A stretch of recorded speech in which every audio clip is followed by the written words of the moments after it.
Ya, pemirsa, pasca banjir bandang dan longsor, aliran listrik masih padam di sejumlah wilayah di Kabupaten Gayo Luwes, Aceh. Saat malam tiba, gelap menyelimuti jalan utama hingga permukiman warga.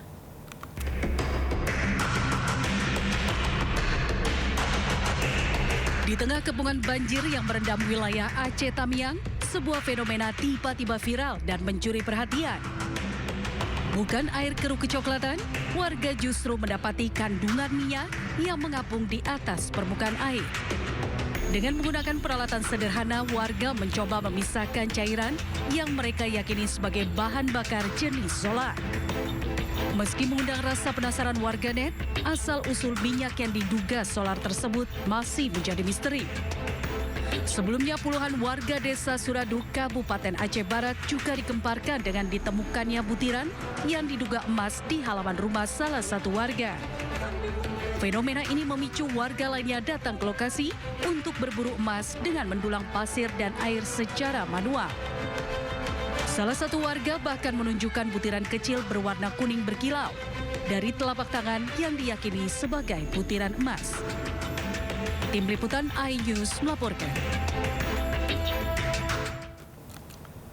Ya, pemirsa, pemulihan pasca bencana banjir Sumatera Barat, Sumatera Utara, dan Aceh terus dilakukan oleh pemerintah, TNI, Polri, bersama juga dengan warga. Progres pemulihan diprioritaskan jalan nasional untuk memulihkan mobilitas masyarakat, serta mendukung distribusi logistik terhadap warga terdampak bencana banjir dan tanah longsor.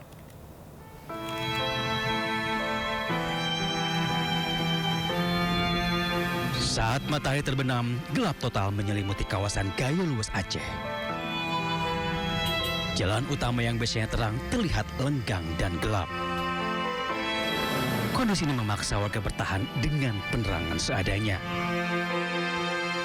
Sebagian memanfaatkan baterai sepeda motor sebagai sumber listrik. Sebagian lainnya menyalakan lampu minyak. Banjir bandang dan longsor telah merusak jaringan listrik di 7 kecamatan. Sementara 4 kecamatan lainnya hanya bisa menikmati aliran listrik secara bergilir dengan durasi terbatas setiap hari. Padamnya listrik ini berdampak pada aktivitas rumah tangga, pelayanan publik, fasilitas kesehatan, hingga jaringan komunikasi. Warga berharap aliran listrik segera pulih sepenuhnya agar kehidupan pasca bencana bisa kembali normal. Di Kabupaten Gayo Luwes, Aceh, Dosaino Arika iNews melaporkan.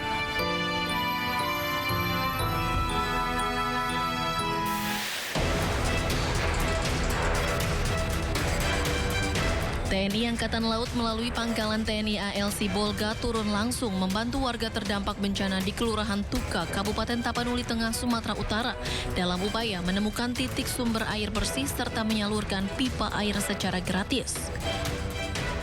Kegiatan ini dilaksanakan personel TNI AL bersama masyarakat dengan menyusuri perbukitan dan aliran sungai untuk menentukan titik sumber mata air yang layak digunakan sekaligus menetapkan jalur pipanisasi menuju permukiman warga.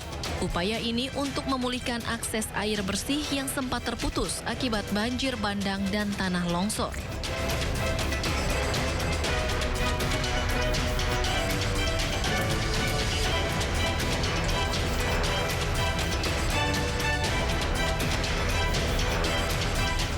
Sementara di Sumatera Barat, progres pemulihan tahap awal Jalan Nasional Lintas Padang Bukit Tinggi di kawasan Lembah Anai yang terputus akibat banjir bandang akhir November 2025 hampir rampung sepenuhnya. Proyek ini menjadi prioritas pemerintah pusat karena jalur Lembah Anai merupakan akses strategis penghubung Kota Padang dan Bukit Tinggi, serta untuk memulihkan mobilitas masyarakat dan mendukung distribusi logistik terutama menjelang akhir tahun. Kepala Balai Pelaksana Jalan Nasional Wilayah Sumatera Barat menegaskan pekerjaan lanjutan ditargetkan selesai paling lambat Juli 2026 sekaligus mengembalikan konektivitas vital antar wilayah. Selain itu, akibat dari banjir bandang yang menerjang Kabupaten Gayo Luwes membuat sejumlah akses jalan dan jembatan penghubung terputus. Hal ini mengakibatkan terhentinya alat transportasi dan membuat warga kesulitan mendapatkan gas LPG untuk memasak di Desa Berhut, Kecamatan Terangut. Sejak banjir bandang di Kabupaten Gayo Luas, Aceh pada Rabu 26 November 2025 lalu melumpuhkan ekonomi bahkan kehidupan sosial di tengah masyarakat. Warga harus memasak menggunakan kayu. Selain itu, warga juga mengeluhkan penerangan yang hingga kini belum dapat dirasakan sejak banjir bandang yang menimpa wilayah ini. Baik, Ayah dan juga pemirsa, kita awali informasi di Sindo Today hari ini di mana sebuah bus mengalami kecelakaan tunggal di ruas Simpang Susun Exit Tol Krapyak, Kota Semarang pada dini hari tadi. Ya, dari 34 penumpang, pemirsa 15 orang dinyatakan meninggal dunia.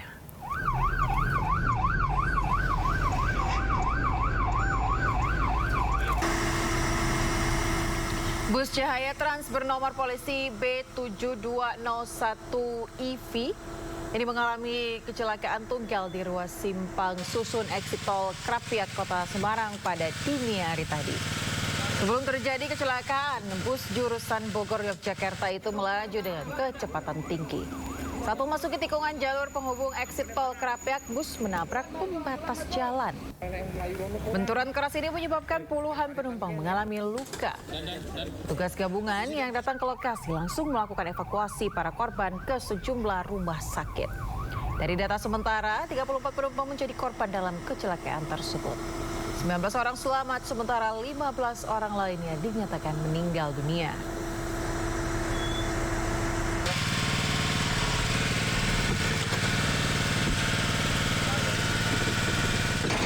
Kami sampaikan bahwa telah terjadi kecelakaan satu unit bis di Simpang Susun Exit Tol Krapyak, Kota Semarang pada hari ini, Senin, tanggal 22 Desember, pukul 00.30 waktu Indonesia Barat.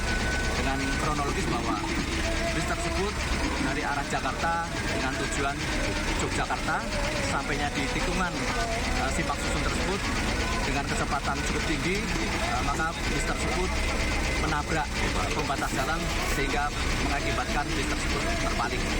Kami Basarnas beserta tim SAR gabungan, di sini ada pihak kepolisian, Jasa Marga, Dinas Kesehatan, dan PMI telah melaksanakan evakuasi sebanyak 34 orang dengan rincian 19 orang selamat dan beberapa mengalami luka berat dan 15 orang dinyatakan meninggal dunia. Saat ini korban telah dibawa ke rumah sakit di beberapa kota Semarang untuk penanganan lebih lanjut. Ya, kita ke informasi lainnya, pemirsa. Diduga korsleting listrik, 14 rumah di Kapuk Muara, Jakarta Utara ludes terbakar. Meski tidak memakan korban jiwa, kerugian diperkirakan mencapai ratusan juta rupiah.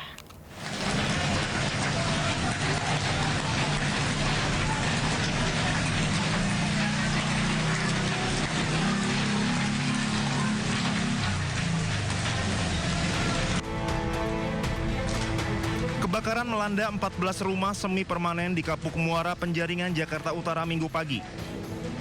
Diduga kebakaran dipicu hubungan pendek arus listrik dari salah satu rumah kemudian merambat ke sejumlah rumah lainnya.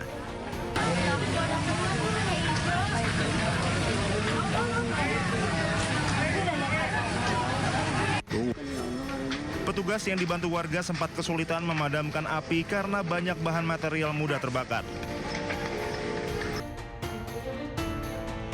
Kobaran api baru dapat dipadamkan 2 jam kemudian setelah 9 mobil damkar dan 45 petugas dikerahkan ke lokasi.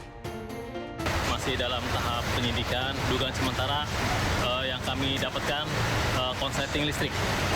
Ada berapa rumah Pak yang terbakar? Untuk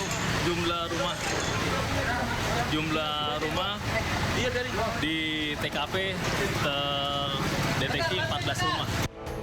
3 warga dibawa ke puskesmas usai menderita luka bakar. Meski tidak memakan korban jiwa, kerugian diperkirakan mencapai ratusan juta rupiah. Dari Jakarta, Sofyan Firdaus, iNews melaporkan.